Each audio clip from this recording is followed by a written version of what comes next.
So welcome to lesson 5. I want us in lesson 5 to continue and complete our calculation that we started in lesson 4.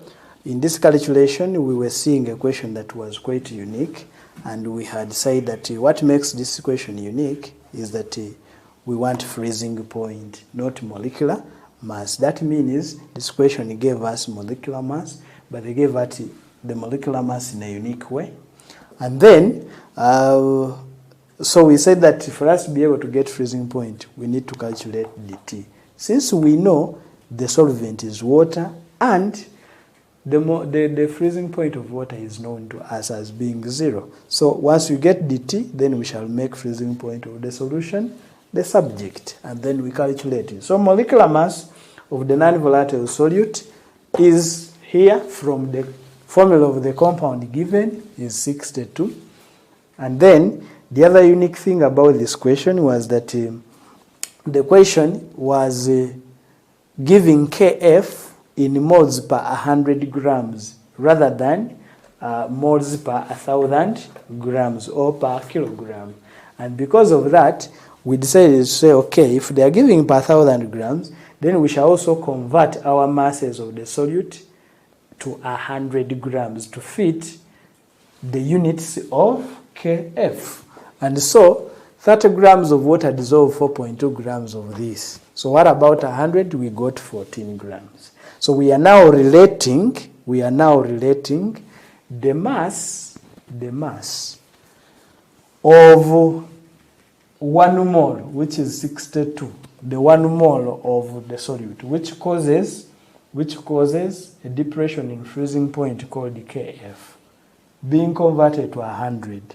So 62 of the solute cause a depression equal to 18.6 degrees Celsius.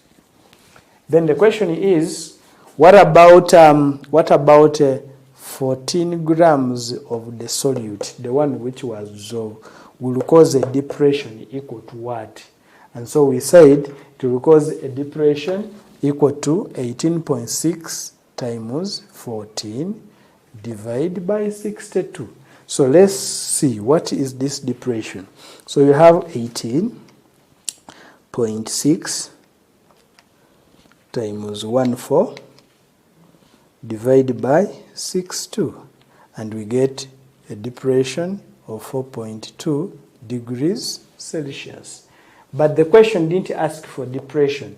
The question asked for freezing point of the solution. And we said to get freezing point of the solution, you need dt. So our dt is that. So I can go ahead and say now, freezing point of solution should be equal to, from our formula here, we are making freezing point of the solution should be equal to, okay, 0. Yeah, should equal to now dt. Let's make freezing point here the subject. This is negative, so when it goes this side it will be positive. So it will be 0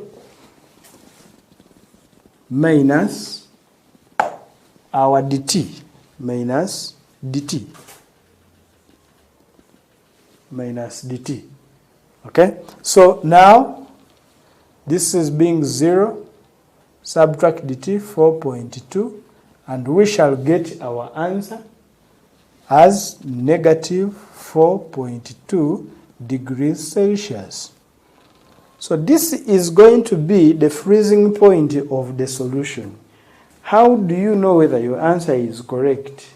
You can tell, because if the solvent is water, whose freezing point is 0, then the freezing point of the solution should be below 0, because the addition of a non-volatile solute lowers the freezing point of the solvent. And that is what we explained last time, or that's what we stated. So now, that is our question. I want to give the last question on freezing point depression calculations. And that is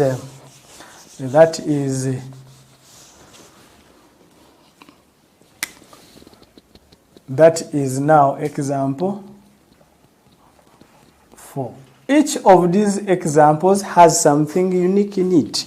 We began by one that was looking at molecular mass, another one of molecular mass, but we had statements to join in there. Now, this one looked at freezing point, so I'm showing you how to calculate the freezing point.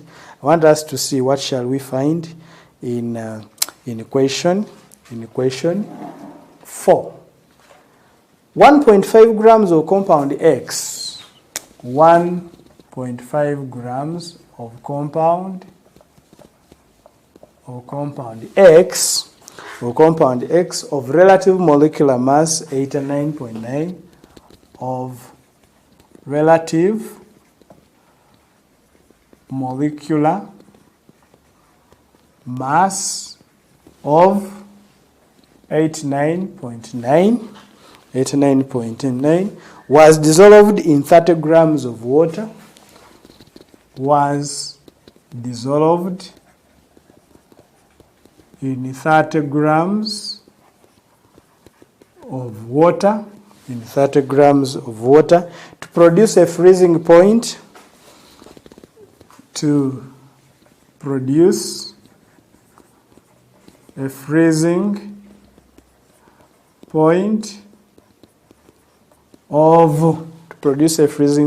of negative 1.04 degrees Celsius at 760 millimeters of mercury. And then they are saying calculate the freezing point constant of water. Calculate the freezing point constant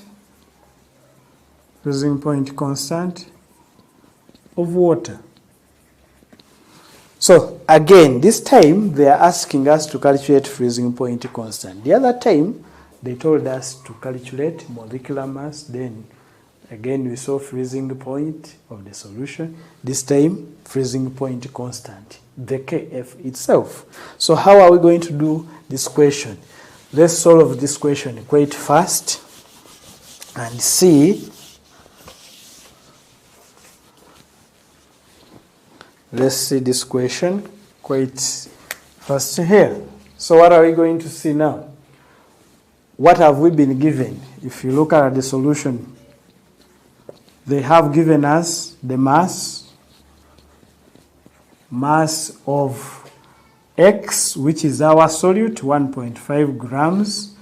Then we have the relative molecular mass of X. So we are not looking for relative molecular mass, 89.9. They have given us mass of water, which is the solvent. Mass of water is 30 grams. They have given us the freezing point of a solution, because 1.5 grams of X was dissolved in water. So what we have is a solution. So this is freezing point of water is known, which is our solvent, as 0 degrees Celsius. But then they have also given us the freezing point of the solution, which is negative 1.04 degrees Celsius. That means these two can be used to get us dt. What is the dt? Depression for the freezing point would be freezing point of the solvent, 0, subtract freezing point of the solution, minus 1.04. Answer, shall get 1.04 degrees Celsius as our depression in freezing point. Remember, this is the colligative property that is used to relate with Kf. And then, after that, what are we saying? We are now looking at other parts that are unique in this question. This question wants Kf. So what we need to do is to relate the depressions, and then we get Kf. Remember, crescoscopic constant or freezing point constant is depression in freezing point. So we can relate and then see. Since we have molecular mass, remember it is depression for freezing point, a depression caused by 1 mole. 1 mole is molecular mass. So we can now go ahead and say, we can go ahead and relate the freezing point. So we can say that 30 grams of water is dissolving what? Dissolves 1.5 grams of X. 1.5 grams of X. So we would want to find out 1,000 grams of water will dissolve how much? Because we want to get a constant per kilogram. If you want to get a constant per 100, you use 100. But we want to get our Kf in moles per kilogram. So I would say, what about 1,000 grams of the solvent, which is water, will dissolve how much? Will dissolve 1.5 times 1,000 grams over 30. And this would give us 1.5 times 1,000 divided by 30. This will give us 50 grams. So now, if this is 50 grams of the solute that can dissolve in 1,000 grams of water, we can now use this to relate with the depression in freezing point that it caused. So we would say, remember we are looking for depression. So depression should be on the side. What we are looking for should always be on the right-hand side for easy calculation. So we say 50 grams of X dissolve in water to cause dt equal to, or to cause a depression, to cause, I can say that 50 grams of X cause a depression of, to cause a depression of this one, 1.04 degrees Celsius. Okay? Now, the question is, our Kf is per 1 mole, and 1 mole is mass or molecular mass of the solute. So we would ask ourselves, what if we had dissolved 1 mole in 1,000 grams? So 89.9 of X will cause a depression of what? Will cause Kf. Will cause Kf. And how shall we get Kf? Kf now should be this times that, 1.04 times 89.9 divided by 50. And what do we get? What do we get? What we are getting is 1.04 times 89.9 divided by 50. We are getting 1.869. So we get 1.8, I'm going to round it off to 2, 1.87 degrees Celsius. Remember, this is degrees Celsius, this is mass, so they cancel. But if this is Kf, remember it is per 1 mole. 1 mole is mass for, molecular mass is mass for 1 mole.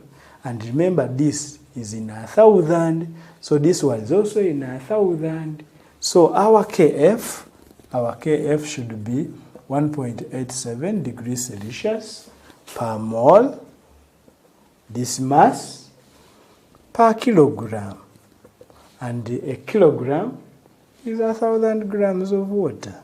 So this is the KF of water. So you can see that successfully we've been able to look exhaustively at all types of questions that can be examined. If you visit the question banks, there will be very many. There will be very many different questions that you will find there. But whatever you find there should be either asking for relative molecular mass. If not asking for relative molecular mass, then it should be asking for the freezing point. If it's not asking for freezing point, then you should be able to ask maybe KF, the cryoscopic constant. That's why we gave these many questions to try and give you a hint on whatever you can find in an examination question concerning depression in freezing point. So what is going to happen is that now we want to know experimentally how would you determine the freezing point in the laboratory if you are given the equipment. So we are going to learn the theory and the procedure of determination of freezing point, of determination of molecular mass using the freezing point depression method, sometimes called the cryoscopic constant. And that should be our topic, or our lesson. Should be our topic actually for lesson 6. We shall be seeing how do you determine experimentally in a lab the molecular mass of a non-volatile solute using the depression in freezing point method. Please make sure that you follow up this lesson and look at how we determine in lesson 6. How can we determine this experimentally? I want to see you there.